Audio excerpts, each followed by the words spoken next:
السلام عليكم ورحمة الله وبركاته. نحمده ونستعينه ونستغفره ونعوذ بالله من شرور أنفسنا ومن سيئات أعمالنا.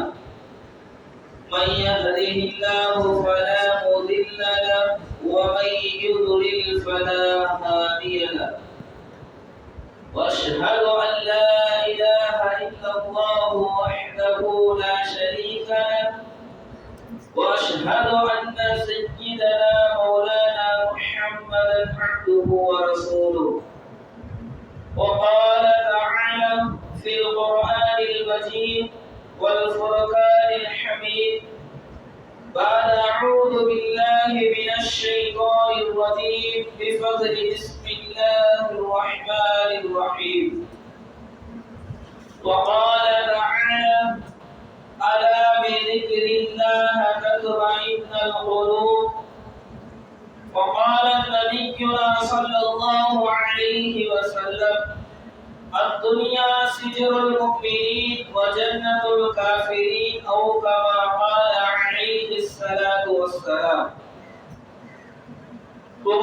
புகழ்ச்சியும் இந்த உலகத்தை படைத்து பரிபாலித்துக் கொண்டிருக்கக்கூடிய அல்லாஹ் ஒருவனுக்கே உரித்தாகட்டும். அல்லாஹ்வினுடைய சாந்தியும் சமாதானமும் உயிரிலும் மேலான முஹம்மது நபி ஸல்லல்லாஹு அலைஹி வஸல்லம் அவர்கள் மீதும் அவர்களுடைய குடும்பத்தார்கள், சஹாபாக்கள், தபஈன்கள், தபஈன்கள், அவுலியாக்கள், நாதாக்கள், ஷஹதாக்கள், குறிப்பாக இங்கு அமர்ந்திருக்கக்கூடிய நம் அனைவர்களின் மீதும் உலக முஸ்லிம்கள் அனைவர்களின் மீதும் அல்லாஹ்வினுடைய சாந்தி என்றென்றும் என்று நிலவட்டுமாக. கண்ணியம் நிறைந்தவர்களே, அல்லாஹ் சுப்ஹானஹு வ தஆலா இந்த உலகத்தை படைத்து இந்த உலகத்திலே அஷ்ரஃபுல் மக்லூகாத் என்று சொல்லக்கூடிய சிறந்த படைப்பினமாக அல்லாஹ் சுப்ஹானஹு வ தஆலா மனித இனத்தை படைத்திருக்கின்றார். அந்த மனித இனத்தை அல்லாஹ் தஆலா படைத்து அந்த இனம் எப்படி வாழ வேண்டும், அந்த இனம் எதை உண்ண வேண்டும், அந்த இனம் இந்த உலகத்தில் எப்படியெல்லாம் நடைமுறையில் இருக்க வேண்டும் என்பதை அல்லாஹ் சுப்ஹானஹு வ தஆலாவும் அவருடைய தூதர் ஸல்லல்லாஹு அலைஹி வஸல்லம் அவர்களும் நமக்கு தெள்ளத் தெளிவாக சொல்லியிருக்கிறார்கள். கண்ணியம் நிறைந்தவர்களே, சில மாதங்களாக நம்முடைய சமுதாயத்திலும் சரி மற்ற சமுதாய மக்களும் சரி சில அதிகமான மனவேதனைகளில் தற்கொலைகள் செய்யக்கூடிய நிலைமைகளை நாம் பார்த்து வருகிறோம். குறிப்பாக நம்முடைய உலகமெல்லாம் அறிந்த ஒரு செய்தி, பக்கத்து ஊர்ல ஒரு முஸ்லிம் குடும்பம் கடன் தொல்லையாக ஒரு தந்தை, தாய், ஒரு மகள், ஒரு மகன் 4 நபர்களும் தற்கொலை செய்து கொண்டார்கள் என்ற ஒரு செய்தியை நாம் கேள்விப்பட்டிருக்கிறோம். அதுவும் மாதத்தில் சிறந்த மாதமான ரமதானுடைய மாதத்திலே நடந்த ஒரு செய்தி. இன்னும் பல நான் சமீபத்தில் பார்த்த ஒரு செய்தி, கணவன் இறந்து விட்டால், நம்முடைய முஸ்லிம் தான், கணவன் இறந்து விட்டால் இருந்தாலும் கடன் தொல்லைகள், ஒரு தாய் தன்னுடைய 2 பிள்ளைகளை கொண்டு கிணற்றில் குதித்து தற்கொலை செய்து கொண்டார்.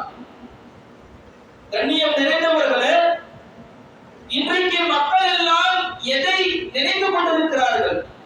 உலகத்தில் சந்தோஷமாக வாழ முடியும் என்று நினைத்துக் கொண்டிருக்கிறார்களா? அப்பொழுது ஒரு இமாம் அவர்களிடத்துல ஒருவர் வந்து கேட்கிறார், நான் இந்த உலகத்தில் முழு சந்தோஷம் அடைய வேண்டும், அதற்காக நான் என்ன செய்ய வேண்டும் என்று அந்த இமாமிடத்திலே அந்த நபர் கேட்கும் பொழுது அந்த இமாம் அவர்கள் அழகாக பதில் சொன்னார்கள், இந்த உலகத்தில் முழு நிம்மதி அடைந்த ஒரு மனிதன் அவன் யாராலும் இருக்க முடியாது. இந்த உலகத்தில் யாரும் முழு நிம்மதி அடைந்த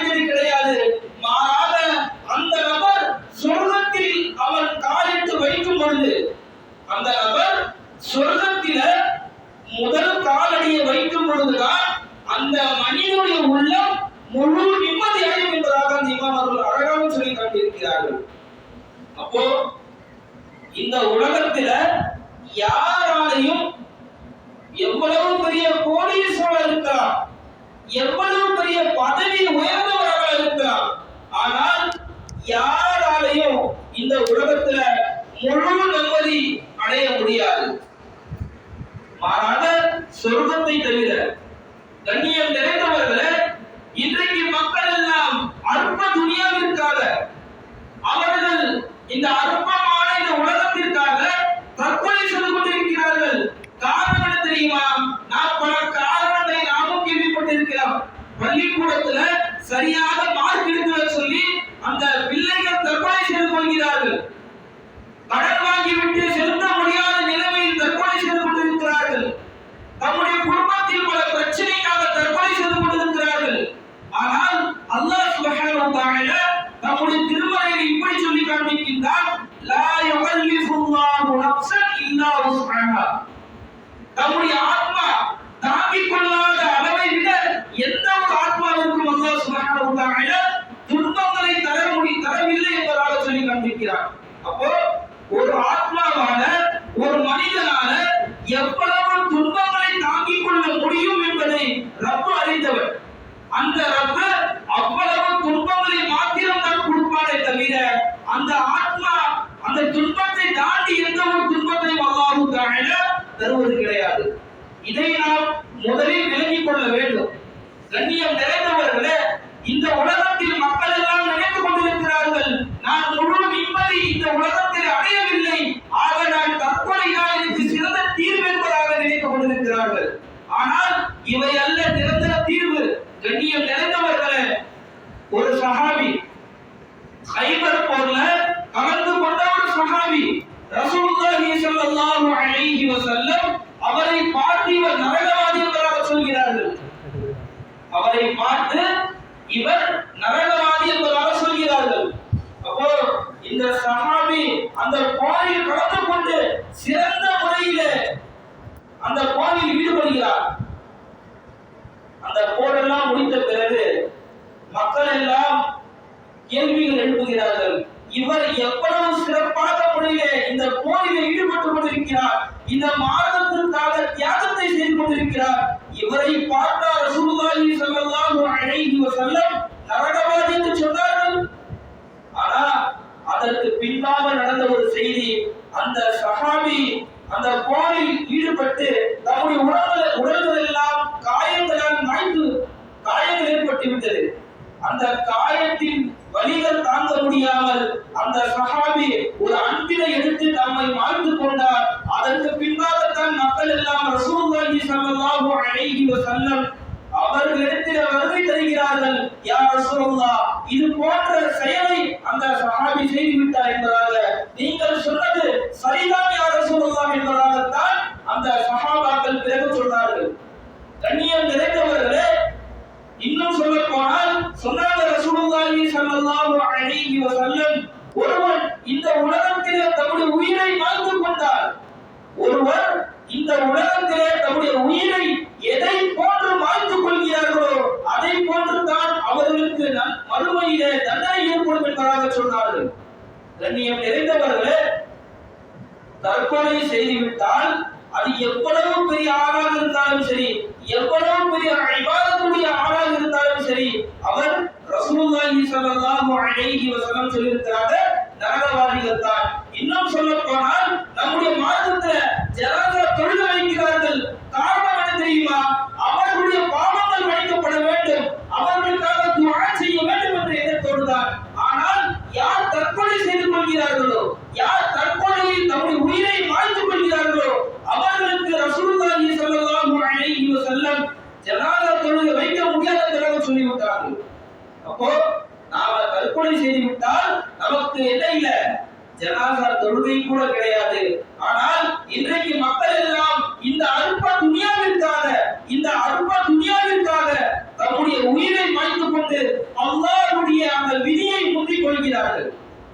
சொன்னாங்க ரசூலுல்லாஹி ஸல்லல்லாஹு அலைஹி வஸல்லம், ஒரு மனிதன் தன்னுடைய உயிரை மாய்த்து கொண்டால் அல்லாஹ் சுப்ஹானஹு வ தஆலா கூறுகின்றான், அவன் என்னை முந்திவிட்டான், மரணத்திலே அவன் என்னை முந்திவிட்டான், ஆகவே அவனுக்கு நான் சொர்க்கத்தை ஹராமாக்கி விடுகிறேன் என்பதாக அல்லாஹ் கூறியதாக கண்மணி நாயகம் ஸல்லல்லாஹு அலைஹி வஸல்லம் நமக்கு சொல்லியிருக்கிறார்கள். கண்ணியம் நிறைந்தவர்களே, மக்கள் எல்லாம் இந்த தற்கொலையின் பால் செல்லுகின்ற நோக்கங்கள் என்னவாக இருக்கும்? அற்ப மன நிம்மதிதான். அற்ப இந்த உலகமும் அந்த மன நிம்மதிக்காகத்தான் மனிதர்கள் எல்லாம் என்ன செய்யறாங்க? தற்கொலை செய்து கொள்கிறார்கள். ஆனால் எவ்வளவு பெரிய கோடீஸ்வரர் இருந்தாலும் சரி, எவ்வளவு ஏழையாக இருந்தாலும் சரி, யாருக்கும் இந்த மன நிம்மதி என்பது முழுமையாக கிடைக்காது. இதுதான் யதார்த்தம். சில விஷயங்கள்ல வேணா ஈடுபட்டிருக்கலாம், சில விஷயங்கள் மாறுபட்டிருக்கலாம், சில விஷயங்கள் நமக்கு முன்னப்பின்னதாக இருக்கலாம். ஆனால் எல்லாத்திற்கும் அளவுகோல் தான் இருக்கிறதே தவிர யாரும் முழுமையான நிம்மதி இருக்கிறாங்க, எல்லா துன்பத்திலேயே வாழ்ந்து கொண்டிருக்கிறாங்க என்பதை நாம் என்ன செய்ய முடியாது, யோசித்துக் கொள்ள முடியாது. ஆக இஸ்லாமிய மார்க்கம் தான் அதற்கு சிறந்த தீர்வு. மார்க்கம் என்ன சொல்லுது? நீங்க நடந்து போறீங்களா, கால் இல்லாதவரை பாருங்க, நீங்க கால்ல போறீங்களா, பைக்ல போறவங்க பாருங்க. அப்போ எல்லா நேரத்திலையும் உங்களுக்கு கீழ் உள்ள நபர்களை நீங்கள் பார்க்கும் பொழுது அல்லாஹ்வுடைய அந்த நியமத்தை நீங்கள் விலகிக் கொள்ளலாம். அல்லாஹ்வுடைய அந்த நியமத்தை நாம் விலகிக் கொண்டால் நாம் என்ன செய்யலாம்? நம்முடைய எண்ணங்கள் எல்லாமே நிம்மதி அடைந்துவிடும். அல்லாஹ் குர்ஆன்ல என்ன சொல்றான்? அலா பி ذிக்ரில்லாஹ் தத்மஇன்னல் குலூப். உங்களுடைய உள்ளம் நிம்மதி பெறாது அல்லாஹ்வுடைய zikr இல்லை என்று சொன்னார். உங்களுடைய உள்ளம் நிம்மதி பெறாது அல்லாஹ்வினுடைய அந்த zikr இல்லை என்று சொன்னார். அப்போ அல்லாஹ்வை யார் அதிகமாக நினைவு கூறி கொண்டிருக்கிறார்களோ, அல்லாஹ்வை யார் அதிகமாக zikr செய்து கொண்டிருக்கிறார்களோ, அவர்களுடைய உள்ளங்கள் மாத்திரமே நிம்மதி அடையும் என்பதாக சொல்லுவார்கள். இன்னும் சொல்ல போனா சொல்லுவாங்க, ஆயிஷா ரலியல்லாஹு அன்ஹா, மனிதன் மண்ணால் படைக்கப்பட்டான், மனிதன் மண்ணால் படைக்கப்பட்டான். மனித உடல் இருக்குல்ல, இது மண்ணால் படைக்கப்பட்டது. இந்த உடலுக்கு ஏதேனும் ஒரு தீங்கு ஏற்பட்டால், இந்த உடலுக்கு ஏதேனும் ஒரு காயங்கள் ஏற்பட்டால் அதில் மண்ணில் ஷிஃபா இருக்கிறது. ஆனால் இந்த ரூஹ் இருக்குல்ல, இது அல்லாஹ் ஊதப்பட்ட ரூஹ். இந்த ரூஹுக்கு அல்லாஹ் தான் சிறந்த மன நிம்மதி. இந்த ரூஹ் யாருக்கு ஊதுறது?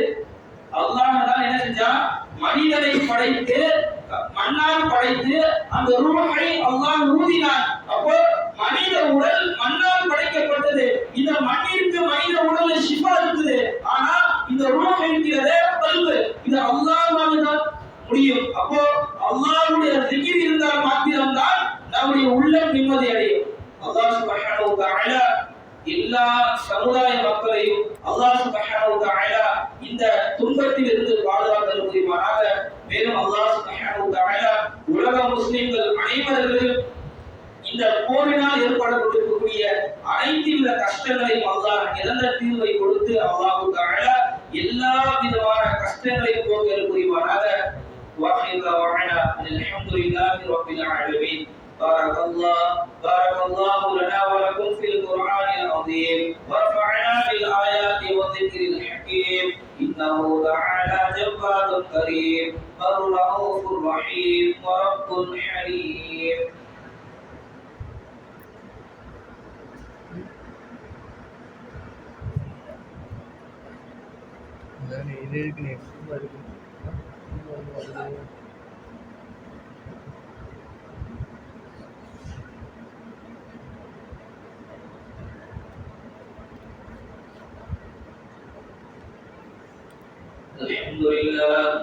الحمد لله استعينه واستغفره ونعوذ بالله من شرور انفسنا. من يهده الله فلا مضل له ومن يضلل فلا هادي له. واشهد ان لا اله الا الله وحده لا شريك له وأشهد أن محمدا عبده ورسوله أرسله بالحق بشيرا ونذيرا بين يدي الساعة من يطيع الله ورسوله فقد رشد ومن يعص الله فإنه لا يضر إلا نفسه ولا يضر الله شيئا. أعوذ بالله من الشيطان الرجيم. إن الله وملائكته يصلون على النبي يا أيها الذين آمنوا صلوا عليه وسلموا تسليما. اللهم صل على محمد عبدك ورسولك صل على المؤمنين والمؤمنات والمسلمين والمسلمات وبارك على محمد وأزواجه وذريته. قال النبي صلى الله عليه وسلم أرحم أمتي بأمتي أبو بكر وشدهم في أمر الله عمر وأصدقهم حياء عثمان وأقضاهم علي فاطمة سيدة نساء أهل الجنة والحسن والحسين سيدا شباب أهل الجنة وحمزة رسول الله وصد رسوله. اللهم اغفر للعباد اغفر لهم ظاهرهم وباطنهم الله وباطن ذنبا. الله في أصحابي لا تتخذهم ولدا من بعدي فمن أحبهم فبحبي أحبهم ومن أبغضهم فببغضي أبغضهم. وخير أمتي قرني ثم الذين يلونهم ثم الذين يلونهم وسلطان ظل الله في الأرض من أهان سلطانه الله في الأرض أهانه الله. إن الله يأمر بالعدل والإحسان وإيتاء ذي القربى وينهى عن الفحشاء والمنكر والبغي يعظكم لعلكم تذكرون. فاذكروني أذكركم واشكروا لي ولا